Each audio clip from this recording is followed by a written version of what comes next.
So obviously we have this horrible balancing act, saving lives of the dogs who come into our care versus protecting public safety.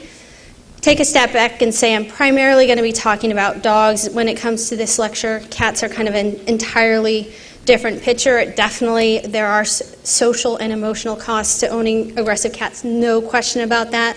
But because dogs are out in the public and they're at risk so much more often, this is what our focus is going to be for this lecture. We know that aggression causes physical injury, but it also causes pretty horrible emotional trauma. So dog-dog aggression. So common thoughts and emotions of your average dog owner. People are really upset that their dog doesn't like other dogs.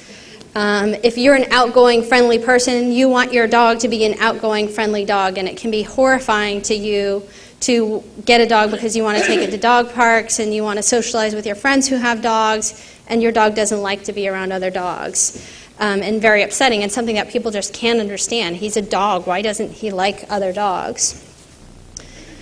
Many people think that just socializing the dog will fix the problem. So I just need to give him more experience. I just need to take him to dog parks more so that he learns to like dogs more. And this oftentimes gets people into lots of trouble, but it's a common feeling that people have.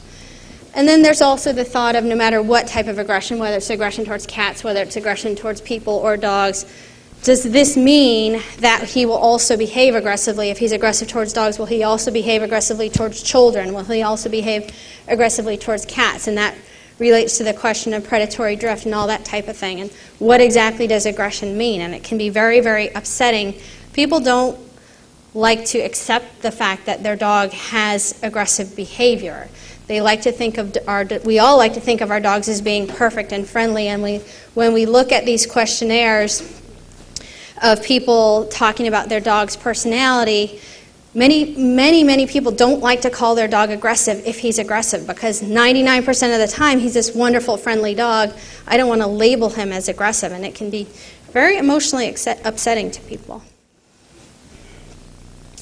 It can be really challenging to find someone who can safely and or successfully treat these problems. It can be challenging finding someone who really understands these problems and can provide, in addition to the training support, the emotional support that these people need in terms of working through the problems.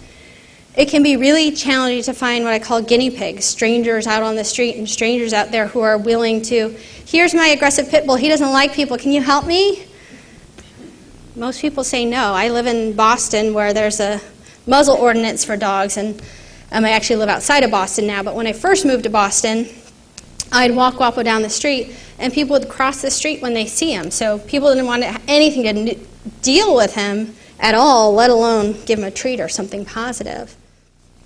Training can be difficult. You have a dog who's aggressive towards cats, so you want to find other activities for this dog to do that isn't walking him through the neighborhood where he's seeing lots of cats. You want to do agility, you get to the point of doing off-leash agility, and there's cats roaming through the barn where you want to do agility. It's impossible. You got to work through the cat problem first, if you can work through the cat problem first, before being able to do anything else. You have to always be vigilant on walks. Cats are small, they appear from corners when you least expect it, and I can't tell you how many times with my cat-aggressive dogs that I've rounded a corner and all of a sudden I have my dog lunging at a cat. A couple times I had the cat lunging back at my dog too, which was always interesting, but always having to be very, very aware.